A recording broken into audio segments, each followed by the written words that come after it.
Et bonjour à tous et bienvenue sur Mathis YouTube et aujourd'hui une nouvelle vidéo modélisme. Donc aujourd'hui on va s'atteler à faire le remplacement de moteur sur cette Pure 10 Alpha, donc de chez Kyosho, voiture emblématique.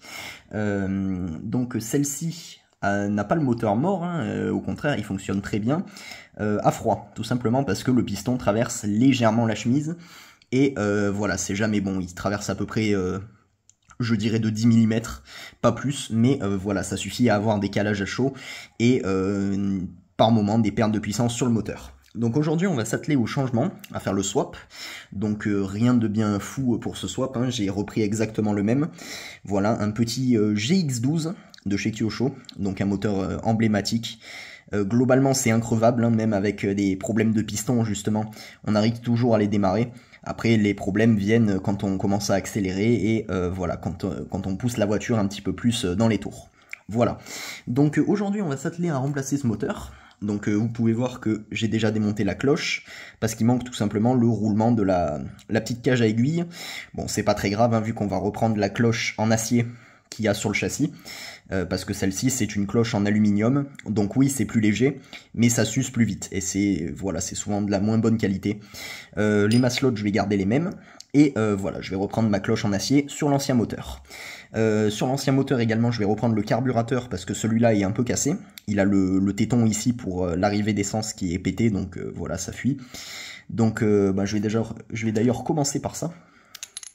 Donc voilà, on prend du 5.5, donc n'hésitez pas à me dire si ça vous plaît, ce genre de petites vidéos réparation modélisme. Voilà, on enlève délicatement le carburateur. Voilà, donc celui-là on s'en servira pas parce qu'il est cassé dans un coin. Alors avant de faire le démontage du GX12 sur ma Pure 10, on va faire l'entretien et le contrôle encore un petit peu. Donc on va faire le contrôle d'état, j'appellerai ça comme ça. Donc voilà, je vous reprends. Après que j'ai bien galéré à trouver un bon tournevis adapté pour ces vis cruciformes. Donc voilà, j'étais en train de dire qu'on va faire le contrôle d'état de la chemise piston. Donc le vendeur m'a certifié que c'était bon, mais c'est toujours préférable de vérifier. Alors je précise que ce moteur, je l'ai payé 25 €. Donc 25 € dans l'état où il est, on peut voir qu'il est très propre.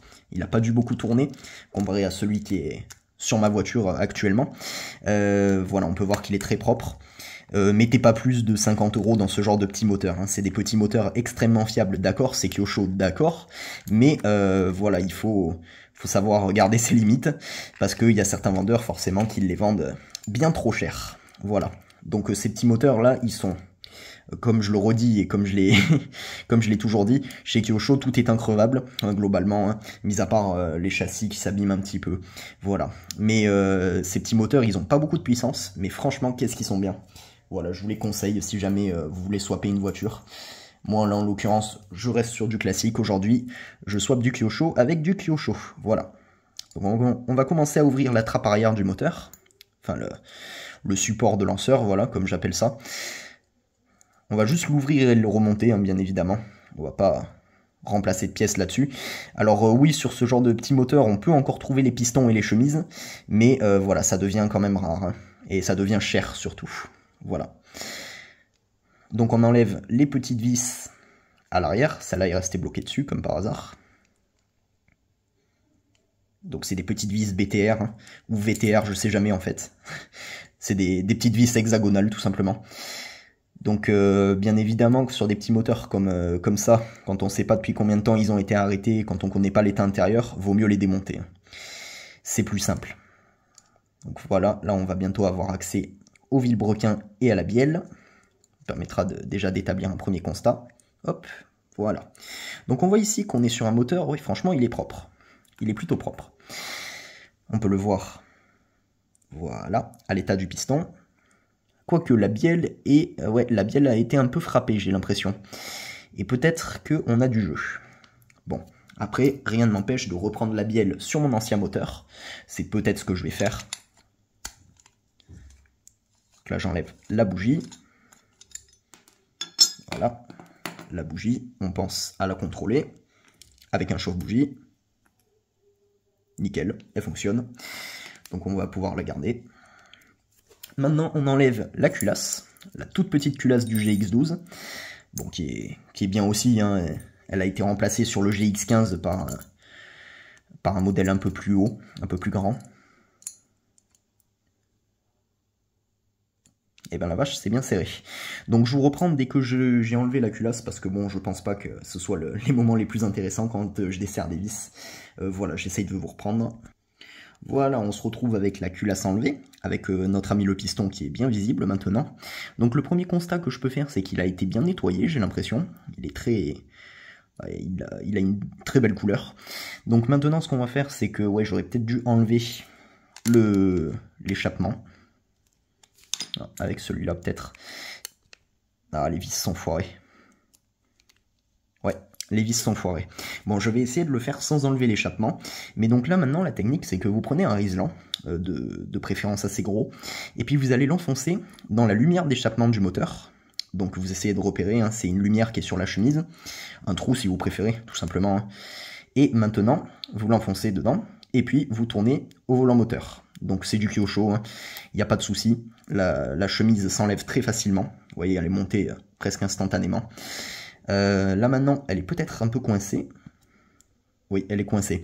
Donc ce que vous pouvez faire, c'est que dans cette situation, vous prenez un petit tournevis et vous y allez extrêmement doucement. Enfin vous y allez vraiment, il ne faut pas être brusque avec ça parce que ça peut se rayer très facilement.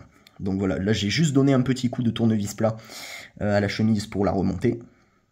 Donc la vidéo risque d'être bordélique, hein, mais bon, c'est entre guillemets la première vidéo que je fais sur du modélisme où je touche à la voiture en elle-même. Parce que d'habitude c'est plutôt des présentations, hein, vous me connaissez. Et maintenant, donc maintenant que vous avez votre piston et votre chemise, avec la petite bielle juste ici qui, ouais, elle a un peu souffert elle. Peut-être qu'on récupérera celle de l'autre moteur, à voir. Donc maintenant, il est temps de voir si je me suis fait arnaquer et si le piston traverse. Eh ben non. Le piston ne traverse pas du tout. Donc je me suis pas fait arnaquer. C'est une bonne chose. Donc ouais, voilà. Vous voyez juste la couleur du piston ici. Je trouve qu'elle a elle a une drôle de couleur. Il a été bien nettoyé, mais peut-être un peu trop nettoyé. Ok. Bon bah écoutez, ça passe, ça remonte pas. Enfin ça traverse pas plutôt. Par contre la bielle elle est dans un sacré état. Bon, à voir. Peut-être reprendre celle de l'ancien moteur. La bielle, hein, uniquement parce que le piston traverse, il est usé, donc voilà. Donc maintenant, je vais remonter le moteur, je pense. Ou alors, non, je vais peut-être passer au démontage directement du moteur de ma Purten. Donc ce moteur-là, il n'est pas mort, hein, comme je vous l'ai dit, il est simplement usé. Voilà, je fais un petit peu de place. Il est simplement usé et il mérite d'être remplacé. On pourrait remplacer que le piston et la chemise, mais bon, c'est très compliqué à trouver. Je vous cache pas que c'est super compliqué. Donc on est ici sur, comme je vous l'ai certainement pas dit, ça va être une vidéo entre guillemets tuto, même si je suis pas bon sur ce genre de vidéo hein, d'habitude. Donc on va commencer par enlever les vis. Donc sur les Purten Alpha, il y en a 3. 3 vis que j'ai déjà remplacées, hein, je précise, parce que celles d'origine étaient foirées. C'est normal, hein, c'est une très vieille voiture, hein, je ne l'ai pas précisé, mais c'est un vieux modèle. Donc voilà, là j'enlève tranquillement mes 3 vis. On voit le moteur qui commence déjà à bouger. Hop là, logiquement on peut les enlever. Nickel. Donc je précise qu'on est dans ma cave, hein, si ça résonne un petit peu, c'est normal. Voilà, c'est bordélique, c'est Mathis YouTube. Vous avez l'habitude. On enlève la durite de retour, enfin la durite de pressurisation plutôt, et la durite d'arrivée d'essence, si elle veut bien venir. Elle veut pas venir. Si, c'est bon. Ok, nickel, il restait même du carburant. Et maintenant, on peut faire pivoter le moteur pour déconnecter la tringlerie d'accélérateur. Voilà, tout simplement. Je vais essayer de coincer cette durite quelque part pour éviter de perdre mon carburant. Donc voilà, j'ai défait cette petite tringlerie qui va pour ouvrir directement le carburateur. Et je vais pouvoir récupérer mon carburateur pour le mettre sur l'autre. Hop. On vient dévisser le petit écrou ou la petite vis, comme vous préférez. Et on vient faire pivoter le carburateur, s'il veut bien venir. Il a l'air bien grippé, comme d'habitude. Ok, alors, je vais essayer de le faire hors caméra. C'est bon. Voilà, il est venu. Petit carburateur. Donc voilà, avec sa tringlerie juste ici, il va pouvoir aller reprendre sa place sur le nouveau moteur. Logiquement, il n'y a pas de souci de compatibilité, hein, c'est les mêmes.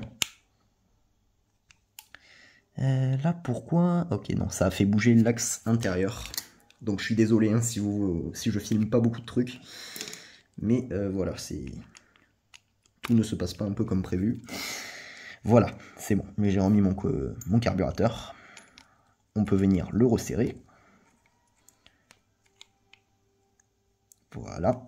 Donc on serre modérément, bien évidemment. C'est pas le moment de fracasser le carter.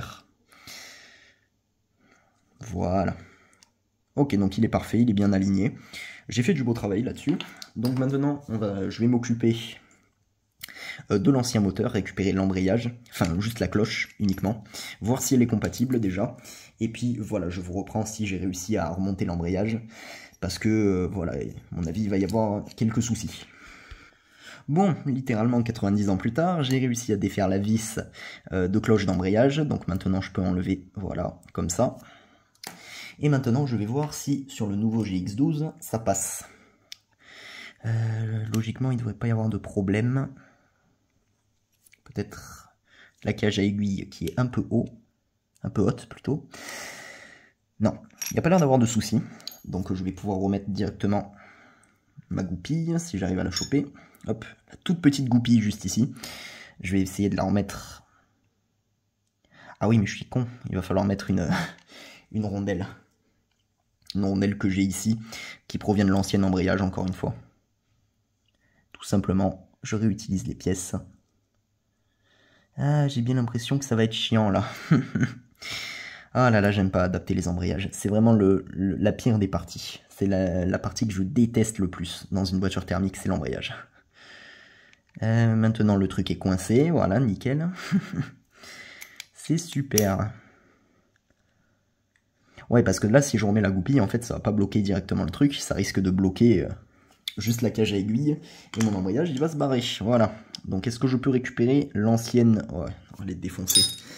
Oh là là, je sais pas comment je vais faire, hein, les amis. Est-ce que je peux récupérer sur l'ancienne vis, l'ancienne rondelle de l'ancien embrayage, encore une fois. Donc bon, hein, ça passera pas, malheureusement. Hein, je savais que j'allais être emmerdé, mais voilà, je savais pas à quel moment. Ça passera pas, donc il va falloir que je récupère le pignon ici, sur mon ancien moteur. Et voilà, que je swap les deux, encore une fois. J'ai bien défoncé au démontage, mais bon, il va falloir que je fasse comme ça. Sinon, ça passera jamais. Voilà. Donc mon embrayage ne tient pas, hein, en fait, si je remets la goupille, parce qu'il vient bloquer uniquement la cage à aiguille, donc voilà, c'est la merde. Voilà, donc là je viens d'enlever les maslottes. Je vais essayer de le dévisser en espérant qu'il soit pas trop serré. Hein, mais comme je suis pas chanceux, il va être serré à mort. Il est serré à mort, magnifique. Ah là là là là. C'est toujours quand je veux faire des choses en vidéo que ça se passe mal. C'est toujours comme ça de toute manière avec moi.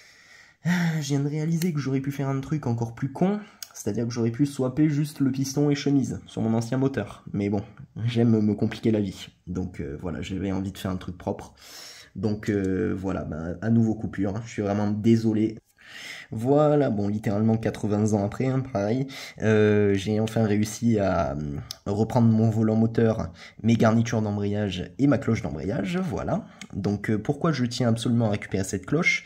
Bon, je l'ai déjà dit, hein, de une parce qu'elle est en acier, c'est plus solide, et de deux parce qu'elle est adaptée au pignon de ma voiture. Vous voyez qu'ici on a deux pignons, et que celle-ci, eh ben, elle aurait jamais fait l'affaire, tout simplement, parce que j'ai deux pignons sur ma voiture. Voilà, c'est simple à comprendre. Donc maintenant je vais remettre peut-être, alors je suis en train de décider, est-ce que je remets ce piston là ou est-ce que je remets le piston de mon ancien moteur, sachant que sur l'ancien moteur c'est la chemise qui est endommagée. Donc peut-être que je vais faire ça, je vais peut-être récupérer l'ancien piston parce que comme je vous ai dit il y a du jeu dans la bielle sur le moteur que j'ai acheté. Le vendeur m'a dit qu'il démarrait mais bon. J'ai pas vraiment envie de remettre un moteur avec du jeu. Voilà, c'est compréhensible. Et aussi, je viens de réaliser que j'ai bien fait de changer de bloc. J'ai bien fait de m'embêter la vie, justement. Parce que celui que j'avais plutôt, eh ben, il a des pas de vis foirés de partout. Donc voilà, j'ai bien fait. Là, actuellement, je suis en train de défaire la culasse de l'autre GX12, de l'ancien, pour pouvoir extraire le piston et la bielle, qui eux n'ont pas de jeu, hein, je précise, sinon il n'y aurait pas vraiment d'intérêt à les changer. Voilà. Donc oui, j'ai pas de tournevis électrique, hein. Je suis encore dans le passé avec mes toutes petites clés Allen qui glissent entre les doigts, c'est entre guillemets un enfer.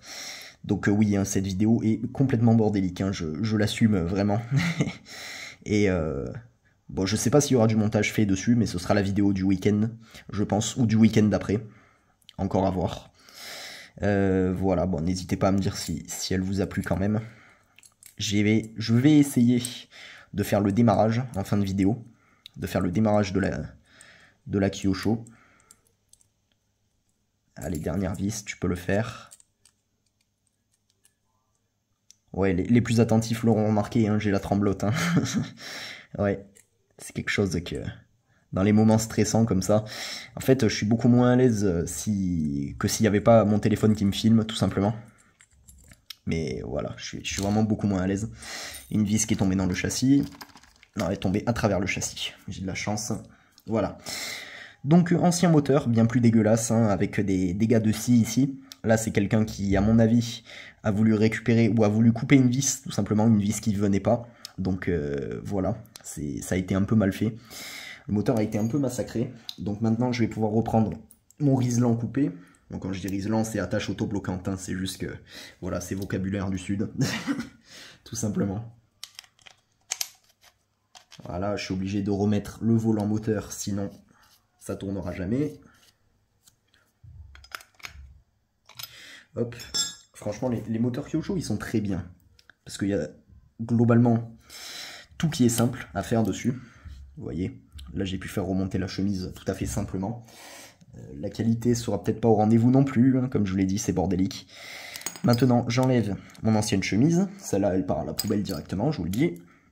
Et je récupère mon ancien piston.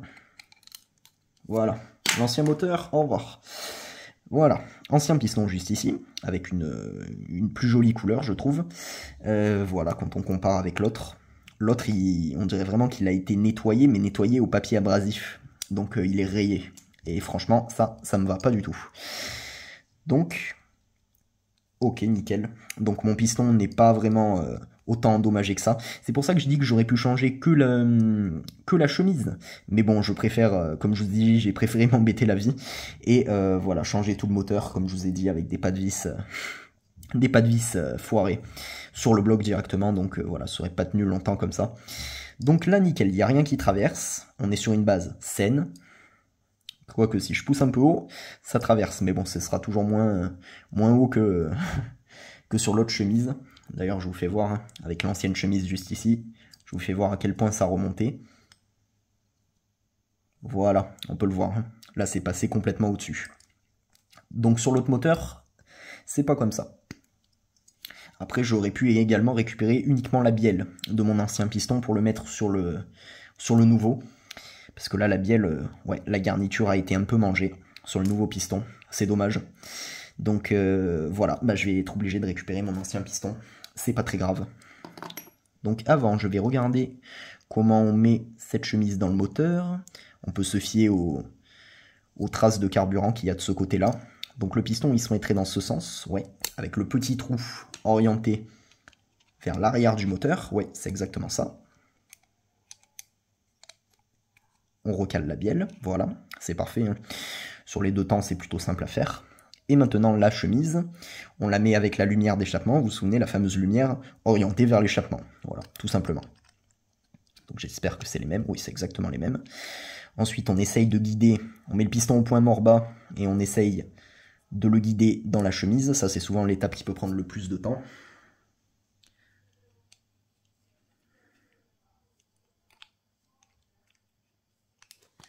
Parce qu'il faut bien l'orienter. Voilà, nickel. C'est bon, je viens de réussir. Donc la lumière, elle est bien orientée. Donc oui, idéalement, il aurait fallu démonter l'échappement. Mais voilà, j'ai une flemme monumentale. Non, quoique. J'ai bien envie de le faire.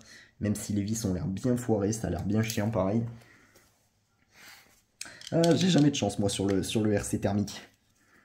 Ok, nickel, elles sont pas serrées. Elles sont foirées, mais elles sont pas serrées. Trouvez la logique. Là, je suis en train de défaire les deux vis d'échappement, ce que j'aurais dû faire déjà au tout début du démontage.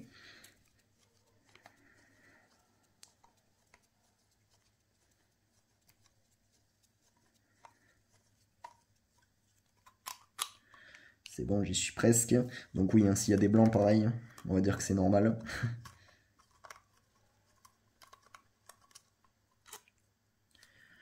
Voilà. Ah ben, en plus, j'avais bien fait le boulot. On peut voir ici la lumière parfaitement alignée avec le piston. Donc voilà, j'avais bien fait le travail d'orientation de la chemise. On va appeler ça comme ça. Donc maintenant, je ne vais pas me faire avoir l'échappement, je vais le remettre qu'à la fin. Je vais refermer mon bas moteur, parce que le bas moteur, c'est très important qu'il soit bien étanche sur un deux temps. Sur un moteur de modélisme aussi, hein, c'est globalement la même chose, hein, sauf que les petits deux temps de modélisme, c'est du nitrométhane, tout simple. Et que les deux temps, c'est du mélange, voilà, avec de l'huile à l'intérieur. Bon, dans le nitrométhane, il y a de l'huile aussi. Hein. Voilà. Je vais remettre mes 4 petites vis de cache moteur. Je sais pas comment ça s'appelle, ce petit carter qui y a derrière le bloc. Je sais pas trop. Peut-être juste carter arrière, tout simplement. Voilà. Donc avec les deux moteurs, ce qui est bien, c'est que je vais pouvoir en faire un seul qui est parfait. Qui est parfaitement fonctionnel, je l'espère, bien évidemment. Après, je sais que les vis d'embrayage, j'aurais peut-être dû les remonter avec de la Loctite, mais j'en ai pas, tout simplement. Donc voilà, je suis complètement sous-outillé. Les plus attentifs les auront vus. Mes outils, ils tirent la gueule, tous. Hein. Vous pouvez voir mon fameux tournevis. Voilà, magnifique, il n'y a rien qui tient. Ça, c'est les outils chez Matisse YouTube, vous voyez. Ils ont 15 ans d'âge. Je leur fais subir tout et n'importe quoi, mes outils. Et voilà, je sais que je vais les garder encore très longtemps, tout simplement. Voilà. Donc ce que je fais, c'est qu'une fois que j'ai bien serré les vis, je rajoute à peu près un quart. Donc avec une petite clé Allen, c'est plutôt simple. Voilà, je rajoute à peu près un quart pour que ce soit bien étanche. Hop là. Ok. Donc là, on est bon. Le bas moteur est refermé. On va pouvoir remettre la petite culasse qui est bien plus jaune que l'ancienne, qui est limite grise. Voilà. C'est pas top.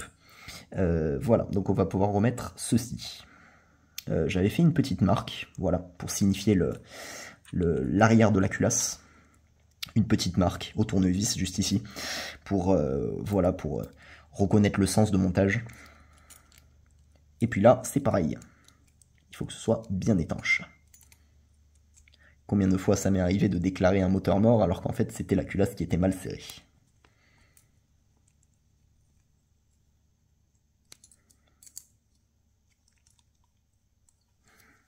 Bon, je pense que je vais encore faire une coupure parce que me voir visser des vis, bah, c'est pas top.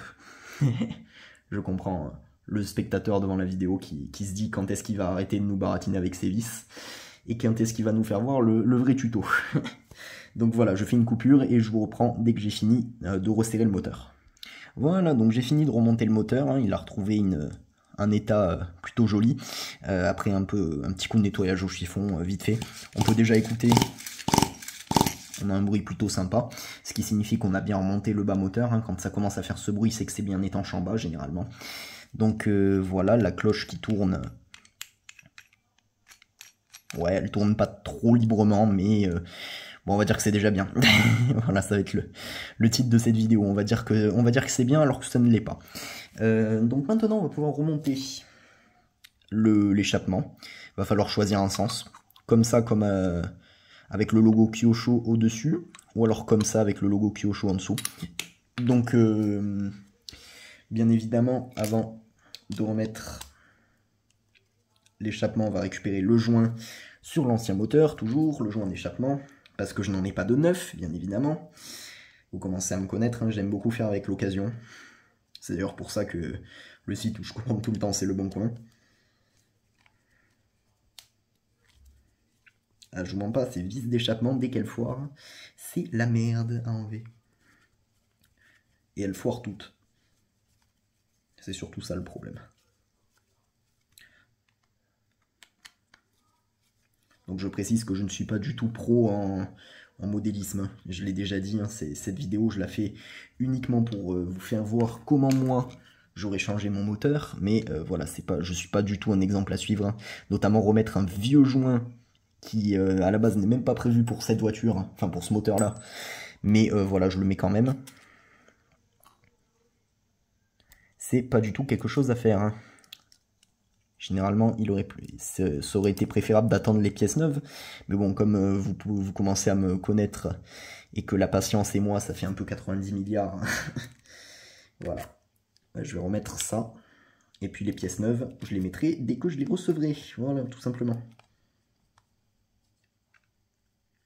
Donc là, voilà, je suis en train de revisser l'échappement. Encore une fois, je ne vous fais pas voir, hein, parce que les tournevis, je suis obligé de les tenir avec mes deux mains. Sinon, ils se pètent en 1000 morceaux. Enfin, ils se pètent en 1000 morceaux, ils se déboîtent plutôt.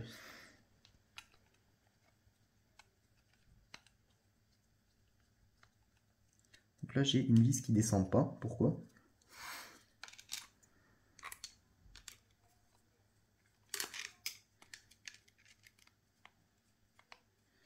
Ce sera coupé, hein, bien évidemment, en montage, je pense.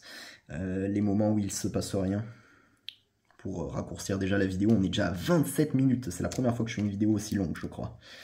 J'espère que mon téléphone ne va pas arriver à court de stockage. Ah, ce serait vraiment la loose, putain. Ne parlons pas de malheur. Même si je sais que ça pourrait arriver. Tellement j'ai de vidéos et de trucs dans mon téléphone.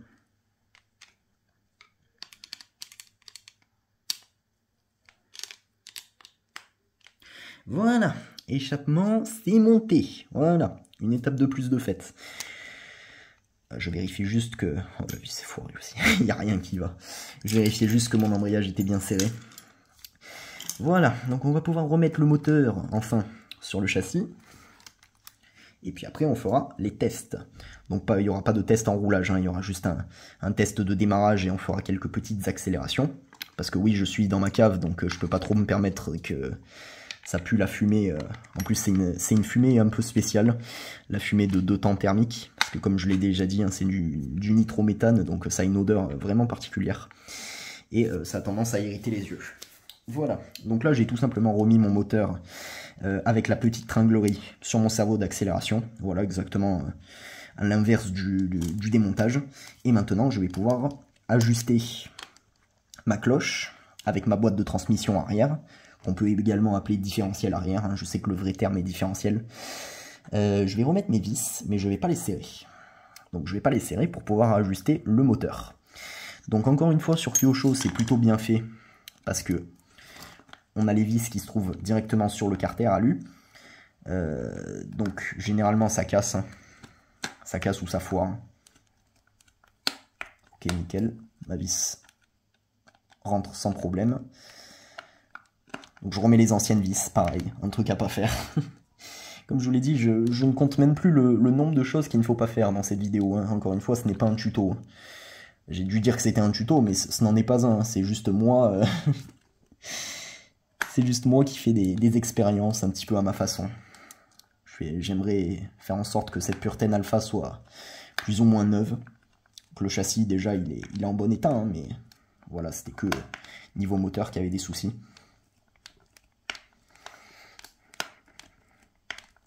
Et puis voilà, je ne serre pas totalement les vis pour tout simplement pouvoir ajuster mon moteur maintenant.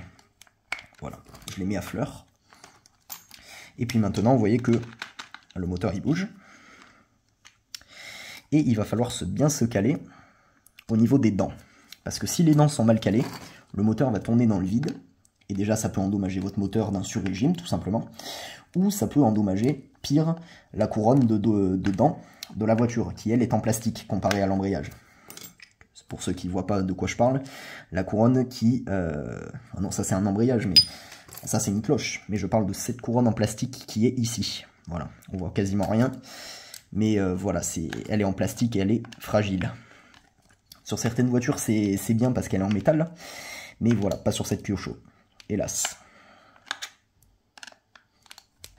Donc oui, hein, je disais, le GX12, c'est un moteur hyper classique. Hein. On le retrouve vraiment souvent sur plein de voitures différentes.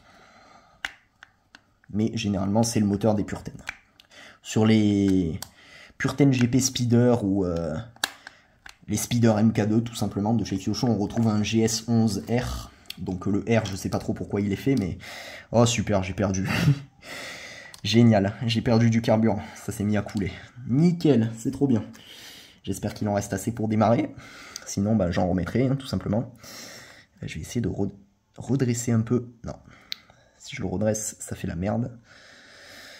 Donc voilà, maintenant qu'on s'est bien ajusté, enfin, que j'ai ajusté au pifomètre, ouais, au pifomètre, c'est ça le terme.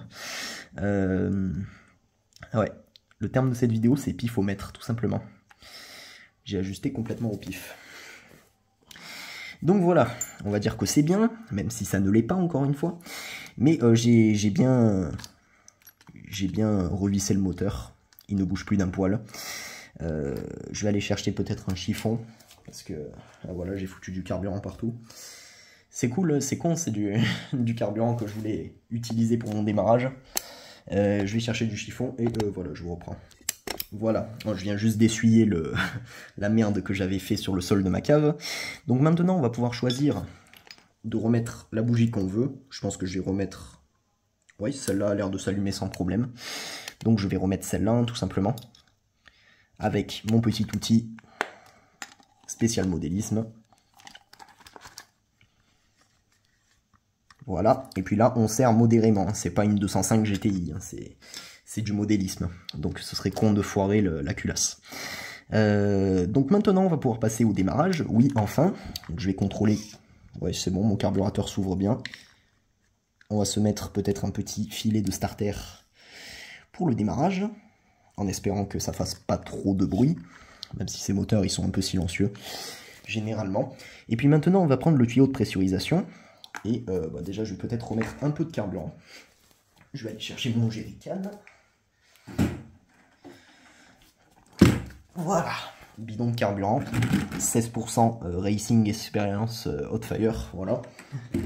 Commencer à me connaître sur l'anglais, c'est pas trop ça non plus. Je vais reprendre un tout petit peu de carburant, exprès pour le démarrage. Je vais amorcer peut-être, pourquoi pas, le carbu, en versant directement dedans. Et voilà, je rajoute un petit peu dans le réservoir, à l'aide d'une seringue, tout simplement. Donc voilà, on va pouvoir passer au démarrage. Donc pour pressuriser le moteur, on souffle dans la durite de pressurisation.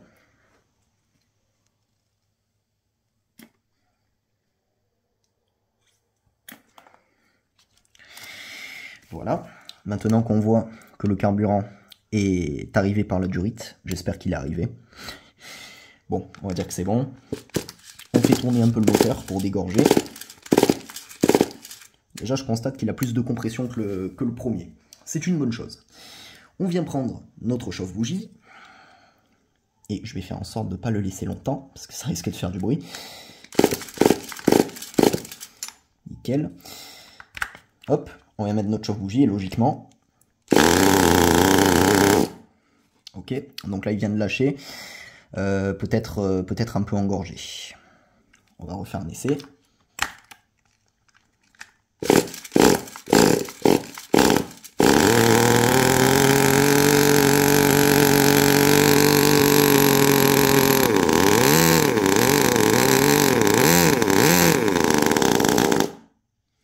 Ok, bah écoutez, on est nickel. Je l'ai fait caler intentionnément à la dernière seconde, tout simplement pour l'arrêter. J'aurais pu mettre mon doigt également ici. Ouais, je commence à avoir les yeux qui piquent à cause du carburant qui ressort par l'échappement. Mais voilà, il me semble qu'on est bon. Mission accomplie, avec beaucoup de difficultés, encore une fois. Hein. Franchement, ben, ça me semble super bien. Ça a l'air de bien tourner, ça accélère... pour le moins correctement. Il reste un petit réglage carbu à faire, bien évidemment, il est un peu gras là. C'était pour l'ancien moteur en fait que je l'avais réglé gras, parce que comme je vous ai dit, ben, il calait à chaud, tout simplement. Donc j'étais obligé de mettre plus de carburant, d'injecter plus de carburant, pour que ça tourne mieux.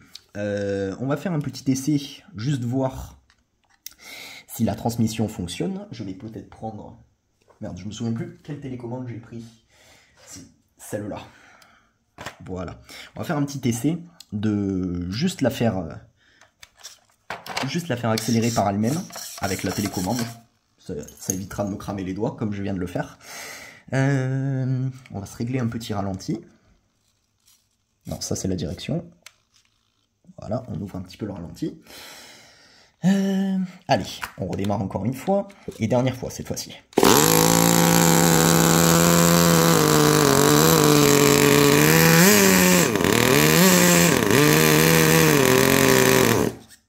Ok, bah écoutez, nickel, elle vient de caler. Je sais pas trop pourquoi, peut-être que j'ai trop freiné. Mais la transmission 4x4, parce que j'ai oublié de le préciser sur cette Kyosho, c'est du 4x4. Ça a l'air de fonctionner. Bon, bien sûr, je l'ai pas laissé rouler parce que c'est un petit peu mon atelier et qu'il y a de tout par terre. Donc voilà, j'avais pas trop envie de la laisser rouler. Je tiens à préciser que le vendeur m'a filé ça avec une petite durite, je crois que c'est pour rallonger, soit pour mettre un filtre à air spécial, soit pour juste rallonger le filtre à air du carburateur. Mais voilà, je sais pas trop ce que c'est. Et bien sûr, mon filtre à air. Ça change pas, je vais pouvoir remettre l'ancien. Hop là. Ok, nickel. Donc voilà, ben écoutez, je vous remercie d'avoir regardé cette vidéo qui est complètement bordélique. Je vous le dis et je vous le redis, ne prenez pas exemple sur moi. Hein. Je suis quelqu'un qui déjà n'a pas de patience du tout. Et voilà, j'ai peut-être fait des étapes, peut-être que des modélistes vont se mordre les doigts quand ils vont voir ma vidéo. Donc voilà, hein, ne prenez pas exemple sur moi, c'est la seule chose que je peux vous dire. Donc merci d'avoir regardé cette vidéo. Moi je vous dis à la prochaine pour une nouvelle vidéo, certainement le week-end prochain, ou le week-end d'après, ou je sais pas quand, voilà, je peux rien promettre. Donc merci d'avoir regardé cette vidéo, et puis moi je vous dis à plus.